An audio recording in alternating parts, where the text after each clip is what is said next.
قلتا اذا كان اللفظ المفرد يدل على جميع ما سوى الله فلا حاجة الى جمعه. ایک سوال ہے کہ پھر اگر تو کہے کہ جب لفظ مفرد اللہ کے سوا جمیع پر دلالت کرتا ہے، یعنی لفظ عالم جس کے ذریعے ثانی کو پہچانا جائے، تو جب یہ لفظ مفرد ما سوا اللہ کے سب پر بولا جا رہا ہے، سب پر اور سب پر دلالت کرتا ہے، تو پھر جمع کے لانے کی کیا ضرورت تھی؟ پھر العالمین کہنے کی کیا ضرورت ہے؟ پھر یہ کہہ دیا جاتا کہ رب العالم، کیونکہ عالم اللہ کے سوا ہر چیز پر بولا جاتا ہے اور دلالت کرتا ہے، تو پھر جمع لانے کی کیا حاجت؟ سوال سمجھ میں آیا؟ فلا حاجت الی جمعی، تو اس کو جمع لانے کی، مفرد کی جمع لانے کی ضرورت کیا ہے؟ عالم کہہ دیتے. کہتے ہیں قلنا الامر کذالک، ہم نے کہا بات تو یوں ہی ہے، ہم نے کہا ہم کہیں گے بات تو یوں ہی ہے، مگر یہ بھی تو یاد رکھو نا کہ لا انہ جمع جمع لکثرت انواع العالم وجناسہ، کہ آپ نے صرف لفظ واحد کو دیکھا تو آپ نے اجناس نہیں دیکھی، آپ نے انواع کی طرف توجہ نہیں کی. کس کی طرف؟ عالم ایک ہے، لفظ عالم سب پہ بولا جاتا ہے، لیکن آپ کو پتہ ہے کہ جنسیں بھی ہوتی ہیں اور نوعیں بھی ہوتی ہیں، تو اجناس مختلف ہوتی ہیں اور انواع مختلف ہوتی ہیں. تو جب عالم کی انواع ہی بڑی ہیں، ایک نوع ہی نہیں، بڑی نوعیں، اور ایک جنس نہیں، بڑی جنسیں، انسان، جن، دیگر بڑی جنسیں ہیں، تو اس جنس کے کثیر ہونے کی وجہ سے، عالم کی اجناس کے کثیر ہونے کی وجہ سے اور انواع کے کثیر ہونے کی وجہ سے جمع کا لفظ لائے ہیں. کس کا؟ اب سمجھ آ گئی؟ ما سوا اللہ جو ہے وہ عالم ہے، لیکن جمع اس لیے لائے کہ عالم کی جنسیں بڑی ہیں، عالم کی انواع بڑی ہیں، تو انواع اور اجناس کے کثیر ہونے کی وجہ سے یہاں لفظ جمع لایا گیا، لفظ کہ ایک عالم نہیں ہے، بڑے عالم ہے. سمجھ آ گئی؟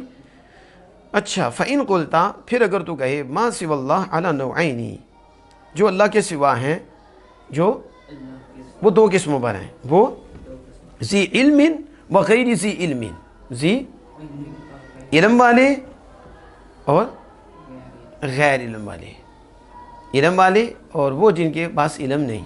ٹھیک ہے، دو قسمیں ہیں. فلا یصیح جمع بالواو والنون، تو اس کی جمع واو اور نون کے ساتھ نہیں لائی جا سکتی، اور اس کی جمع واو اور نون کے ساتھ لانا درست نہیں ہے. لانا کیونکہ عالم صرف عقل والوں کا نہیں، علم والوں کا نہیں، جن کے پاس علم نہیں ان کا بھی عالم ہے، وہ بھی عالم ہے، وہ بھی. تو پھر واو اور نون کے ساتھ جو جمع آتی ہے یہ تو علم والوں کے لیے آتی ہے اور عقل والوں کے لیے آتی ہے، تو پھر واو اور نون کے ساتھ لگائی تو پھر وہ کہاں گے؟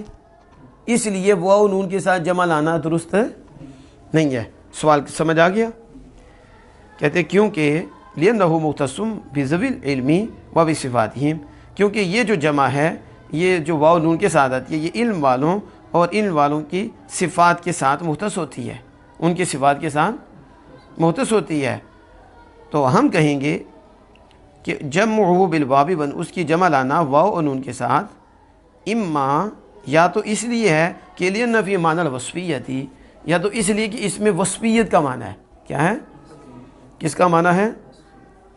وَهِيَ الدَّلَالَةُ عَلَى مَعْنَى الْعِلْمِ، تو وہ علم کے معنی پر دلالت کرتا ہے. کس کے معنی پر دلالت کرتا ہے؟ یا لِأَنَّهُ اسم لِذَوِي الْعِلْمِ مِنَ الثَّقَلَيْنِ عَلَى قَوْلٍ، یا پھر اس لیے اس کی جمع لانی ہے کہ یہ جن و انس میں سے علم والوں کا نام ہے. جنوں یعنی عالم، جنس اور انس کا نام ہے. کس کا نام ہے؟ نام ہے ایک قول پر. رہا لتغلیب ذوی العلم علی غیرہم، رہا علم والوں کو غیر علم والوں پر غلبہ دینا، علم والوں کو، لأنہ اشرف، کیونکہ علم والے غیر علم والوں سے اشرف ہیں، زیادہ شرف والے ہیں. تو یا اس لیے جمع لائی، یا قیلہ بعد نے کہا ھذا الجمع من الجموع شاذہ، بعد نے کہا یہ جمع شاذہ سے ہے. کس سے ہے؟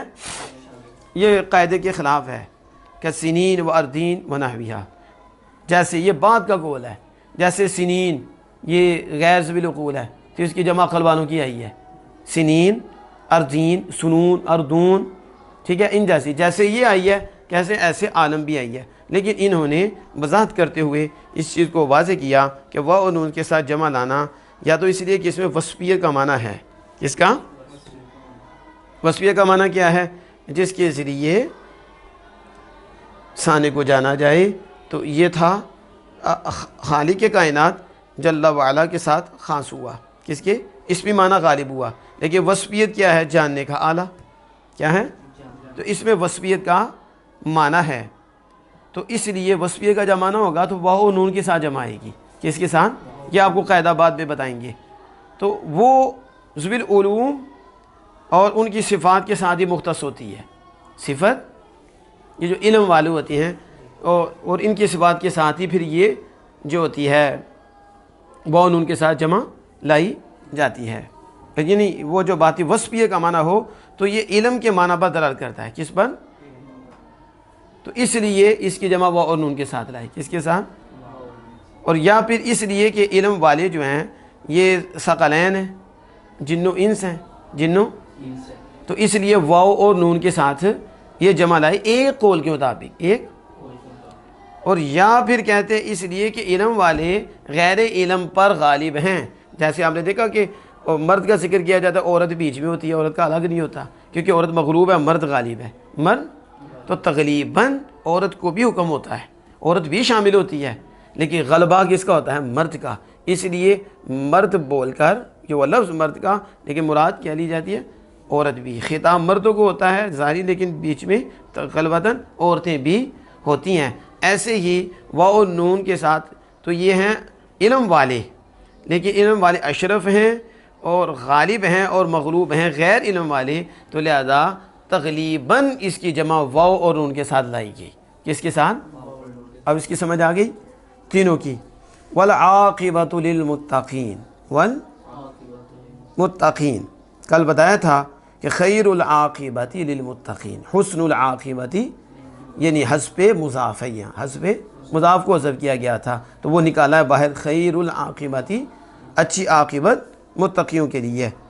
کہتے ہیں فإن العاقبۃ متناولۃ للخیر والشر، جو میں نے بتایا تھا، عاقبت تو خیر اور شر دونوں کو شامل ہوتی ہے، انجام خیر بھی ہے، انجام شر بھی ہے، اچھا انجام بھی ہے، برا انجام بھی ہے، تو عاقبت تو خیر اور شر دونوں کو شامل ہے، خیر اور بلا شبہ وہ خیر متقیوں کے لیے ہے، کیا؟ اس کی خیر کس کے لیے؟ ای خیر الدرجات العالیۃ، یعنی بڑے درجوں کی خیر، المتعلقۃ بالاعمال الصالحہ للمتقین، جو متعلق ہوتی ہے اعمال صالحہ کے ساتھ، کس کے؟ یہ جو بڑے درجوں کی جو خیر ہوتی ہے یہ متعلق کس کے ساتھ ہوتی ہے؟ جو اعمال صالحہ کیے جاتے ہیں، تو پھر اعمال صالحہ کے ساتھ بڑے درجوں کی خیر متعلق ہوتی ہے، متقی کون ہیں؟ جو اعمال صالحہ کرنے والے ہیں، تو لہذا حسن العاقبتی بڑے بڑے درجوں کی خیر متقیوں کے لیے، کس کے لیے؟ وَأَمَّا الدَّرَجَاتُ الْعَالِيَةُ الْمُتَعَلِّقَةُ بِفَضْلِ اللَّهِ تَعَالَى فَهِيَ تَعُمُّ سَائِرَ الْمُؤْمِنِينَ وَالْمُؤْمِنَاتِ وَهَذِهِ الْجُمْلَةُ لَيْسَتْ بِمَعْطُوفَةٍ عَلَى جُمْلَةِ الْحَمْدِ بَلْ اعْتِرَاضِيَّةٌ لِبَيَانِ النُّكْتَةِ وَإِمَّا إِشَارَةٌ إِلَىٰ أَنَّ التَّقْوَىٰ عُمْدَةٌ مِّن بَيْنِ الْأَعْمَالِ۔ یہ سنو، کہتے رہا درجات عالیہ، درجات یہ اللہ کے فضل سے متعلق ہوتے ہیں، اللہ کے کیا ہوتے ہیں؟ یہ درجات عالیہ کی خیر، وہ درجات عالیہ جو اعمال صالحہ کے ساتھ متعلق ہوتی ہیں متقیوں کے لیے، کہتے ہیں یہ درجات عالیہ اللہ کے فضل سے متعلق ہوتی ہیں، کس سے؟ اور سارے مومن مومنات کو شامل ہیں، سارے مومنات کو شامل ہیں، کس کو؟ یہ درجات عالیہ سارے مومن مومنات کو شامل ہیں۔ اور یہ جو جملہ ہے والعاقبۃ للمتقین، کہتے ہیں یہ جملہ حمد پر معطوف نہیں ہے، جملہ دیکھو نا پیچھے الحمدللہ رب العالمین، اب یہ واو آئی نا تو آپ کے ذہن میں یہ نہ ہو یہ واو عاطفہ ہے اور اس کا عطف حمد پہ پڑ رہا ہے، کہتے ہیں ایسا نہیں ہے، بلکہ بل اعتراضیۃ، یہ واو اعتراضی ہے، یہ کون سی ہے؟ واو عاطفہ نہیں ہے کہ اس کا پیچھے عطف ڈالا جائے گا، ہاں تو پھر کیوں یہ اعتراضی واو لائے اور جملہ متعارض سے کیا؟ کہتے ہیں ایک نقطہ کی وضاحت کے لیے. کس کے لیے؟ نقطے کی وضاحت کے لیے. وہ کیا ہے؟ وہ یہ ہے کہ اس طرف اشارہ کرنا ہے کہ تقوی اعمال میں سے عمدہ ہے. اعمال میں سے عمدہ کیا ہے؟ اس طرف اشارہ ہے. والعاقبۃ للمتقین. یہ جملہ اس لیے لائے کہ اس نقطے کو واضح کیا جائے کہ اعمال میں تقوی عمدہ ہے. اعمال میں تقوی عمدہ ہے.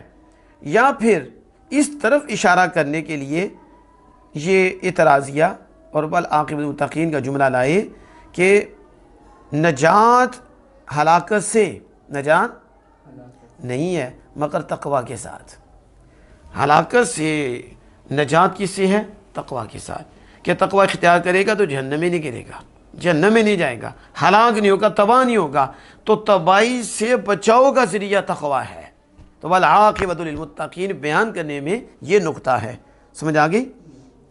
اور یہ کہتے ہیں وَإِمَّا دَفْعُ الْوَهْمِ الْمُسْتَفَادِ، یا کہتے ہیں کہ اس وہم کو دور کرنا ہے، اس جو کلام سابق سے حاصل ہو رہا ہے. کس سے؟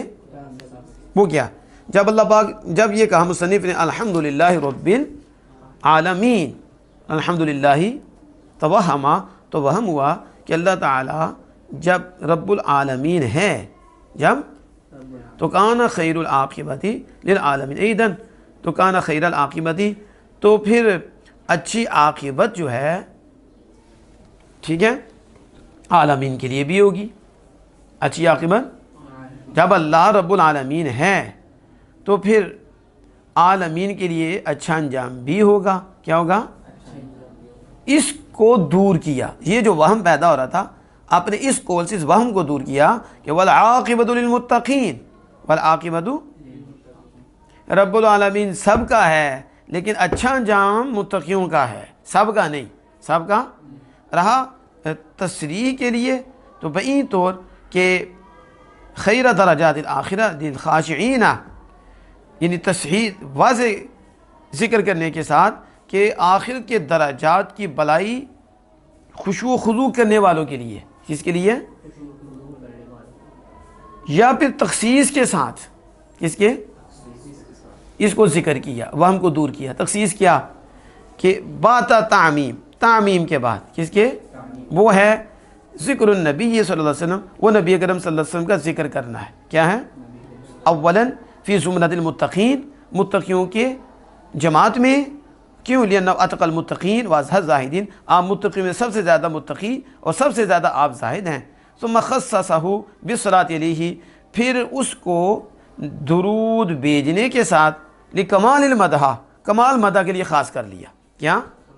یا پھر دوسرا انہوں نے کہا کہ تصریحاً تو اس وہم کو دور کیا کہ درجات آخرت کی خیر خشوع و خضوع کرنے والوں کے لیے ہے، عالمین کے لیے تو رب ہے لیکن متقیوں کے لیے اچھا انجام ہے. اور یہ واضح طور پر کہ آخر کے درجات ان کے لیے ہیں. یا پھر تعمیم کے بعد تخصیص ہے. کیا ہے وہ؟ کیا؟ والعاقبۃ للمتقین میں تعمیم ہے، یعنی اس میں سارے متقی ہیں اور متقیوں کے سردار آمنہ کے لال بھی ہیں صلی اللہ علیہ وسلم. پھر اس کے بعد رسول اکرم صلی اللہ علیہ وسلم کا ذکر کیا. تو پہلے بھی ذکر ہے لیکن عام ہے، تو عام کے بعد خاص کر کے ذکر کیا حضور صلی اللہ علیہ وسلم کے کمال مدح کے لیے. کس کے لیے؟ اس کی سمجھ آ گئی؟ تو اسی کا والعاقبۃ للمتقین. پھر اس کے بعد کیا کہا؟ درود پڑھا صلی اللہ تعالی علیہ وآلہ وصحبہ وبارک وسلم صلاۃ دائمۃ بدوام ملکی وسلاما دائما الی یوم الدین. یہ ہم بھی درود بھیج رہے ہیں. ثم العاقبۃ، ثم، اب یاد رکھو عاقبت کیا ہے؟ عاقبت کیا ہے؟ انجام الشیء، کسی شے کا انجام، کسی شے کا آخر، کسی، اسے کیا کہتے ہیں؟ انجام. اینڈ ہی ہے نا، اینڈ تو کہتے ہیں ڈی اینڈ. کہ تو بھی ہو جانا اینڈ، تو مرنے سے پہلے نہ پڑ جائے بینڈ، اسے نکالو. ٹھیک ہے؟ اینڈ اینڈ دیکھتے ہو، اپنا بھی اینڈ دیکھو. کیا دیکھو؟ میں اس کا اینڈ دیکھوں گا، میں اس کا اینڈ، اس کے لیے دعا کر اس کا اینڈ اچھا ہو. تو اپنی بھی فکر کر کہ میرا اینڈ کیسا ہو، انجام کیسا ہو. کسی شے کا انجام کیا ہے؟ عاقبت ہے. کیا اسے کہتے ہیں؟ کہتے نہیں انجام دیکھیں گے. وہ اپنی خیر کر، ہر گھڑی سوچتا رہے میرا انجام کیسا ہوگا، ڈرتا رہے. انجام خیر تو خیر، اگر انجام خیر نہ ہو تو پھر کیا ہوا؟ اللہ کا خاتمہ ایمان پر، خاتمہ والمتقین جمع متقین، متقی کس کی جمع ہے؟ متقین، متقین کی جمع ہے، کس کی جمع ہے؟ وہ اسم فاعل من قولہم، اور وہ اس میں فاعل ہے، اس میں فاعل ان کے قول سے، ان کے کیا ان کا قول ہے؟ وقاہ فتقا، کیا؟ وقاہ اور فتقا، فاؤہ واون، فاؤہ دیکھو وقا آیا کہ نہیں؟ وقا میں فا کلمہ واو ہے کہ نہیں؟ تو اس کا فا کلمہ واو ہے، اس کا وہ لام ہو یا ان، اس کا لام کلمہ ظاہر ہے کہ وقع یا متحرکہ وہ الف سے بدل گیا، تو واو قاف یا، فا کلمہ واو اور لام کلمہ یا، تو اب یہ کیا بنا؟ لفیف مفروق، لفیف مفروق، واو اور یا، تو واو فاؤہ واون و لامہ یاؤن، فَإِذَا بُنِيَتْ مِنْ ذَلِكَ افتعلا، اور جب اس سے افتعلا سے بنایا گیا، کس سے بنایا جائے، تو پھر قلبت الفاء، یعنی بنیتا من، جب تو اسے اس افتعلا سے بنائے تو قلبت الفاءتان، تو اس کی فا کو تا کر دے، اس کی فا کو تا سے بدلے۔ آپ نے پڑھا تھا کہ جب آپ اس پہ لائیں گے تو کیا بنے گا؟ ایو تقا، کیا بنے گا؟ واو ساکین غیر مدمہ قبل مکسور، وہ بدلی ہوئی بھی نہیں، اس سے یا سے بدلا، پھر اس کو تا سے، پھر تا کا تا میں ادغام کیا، تو اتقا ہو گیا، کیا بن گیا؟ تو اتقا، تو کہتے ہیں جب تو بنائے اس کو افتعالا سے تو پھر فا کو تا سے بدل دے، اور وَدْغَمْتَهَا فِي تَاءِ الْاِفْتِعَالِ، پھر اس تا کو تا افتعال میں ادغام کر دے اس کو، تو پھر کیا بن جائے؟ اتقا، تو کہے، کیا کہے؟ اتقا، کیا کہے؟ اتقا یتقی اتقان و متقین۔ والوقایا فی اللغہ، لغت میں وقایا کسے کہتے ہیں؟ لغت میں فض الصیانہ، انتہا کی حفاظت کرنا، کیا؟ حفاظت کرنا، اسے کیا کہتے ہیں؟ وقایا، کیا کہتے ہیں؟ سمجھ آ گئی؟ انتہا کی حفاظت کرنا۔ وہ شریعت میں کیا ہے؟ دیکھ نا، ایک عام معنی بتا دیا ہے، اب خاص معنی، ادھر جو بھی اٹھے تو خود ہی بحث کرنی شروع کر دے، جی اس کا حکم معنی لغوی ہے، شرع شریف کے نزدیک اس کا معنی کیا ہے؟ شرع خاص معنی اس کا کیا ہے؟ وفی الشریعیتی، اور شریعت میں اس کا معنی صیانت النفس من تعاطی ما تستحق به العقوبہ من الفعل او الترک، نفس کو جس سے سزا کا وہ حقدار ہوتا ہے، جس فعل سے اور جس قول سے سزا کا حقدار ہوتا ہے، نفس کو اس کے کرنے سے بچانا، اس کے یا جس کے ترک کرنے سے سزا کا مستحق ہوتا ہے، جس کے سزا کا اس کے حاصل کرنے سے نفس کو بچا لینا، نفس کو اسے کیا کہتے ہیں؟ وقایا، کیا؟ یعنی اللہ کی نافرمانی سے بچانا، سمجھ آ گئی؟ اور اللہ نے جو حکم دیا وہ کرنا، تو نافرمانی کی، اگر نافرمانی کی تو پھر کیا ہوگا؟ سزا کا مستحق۔ اللہ نے کہا یہ نہیں کرنا، تو اب وہ کیا کرتا ہے؟ اسے کرتا ہے، تو پھر سزا کا مستحق ہو جائے گا۔ اس سے اپنے آپ کو بچانا، اگر یہ کرنا ہے تو وہ نہیں کرتا تو اس سے بھی سزا کا مستحق ہو رہا ہے، تو ان دونوں سے نفس کو بچا لینا، اسے کیا کہتے ہیں شریعت میں؟ وقایا، کیا کہتے ہیں؟ وَلِلتَّقْوَى درجات، تقوی کے درجات ہیں، تقوی کے درجات کتنی ہیں؟ کہتے ہیں 7 درجات، تقوی کے 7 درجے ہیں، کتنے؟ 7 درجے ہیں۔ ذکر الامام احمد رضا الماتوریدی حنفی رحمہ اللہ تعالی فی فتاوی رضویہ، تو اسی فتاوی رضویہ جائیو تو اعلیٰ حضرت متمد لکھی ہیں وہاں، سمجھ آ گئی؟ اور عمدہ، اس میں عمدہ درجہ، پہلا عمدہ الایمان بالغیب، کیا؟ غیب پر ایمان رکھنا، واقام الصلاۃ، نماز قائم کرنا، اور جو اللہ نے دیا اسے خرچ کرنا، اسے، یہ ہے، یہ شروع میں جو کیا کہہ رہے ہیں اس کو؟ اساس، کیا؟ اساس، جیسا کہ اللہ تعالیٰ نے خود فرمایا الذین یؤمنون بالغیب ویقیمون الصلاۃ ومما رزقناہم ینفقون، وہ جو ایمان لائیں بالغیب، نماز قائم کریں اور اس سے جو ہم نے دیا خرچ کریں، اسے، تو ان میں یہ پہلا جو بنیاد ہے وہ ایمان بالغیب ہے، ایمان اور پھر اس کی اقام صلاح اور انفاق انشاءاللہ تعالی ہم مزید آگے والصلاۃ والسلام علی رسولہ اس کے حوالے سے اگلا درس بھی دیں گے۔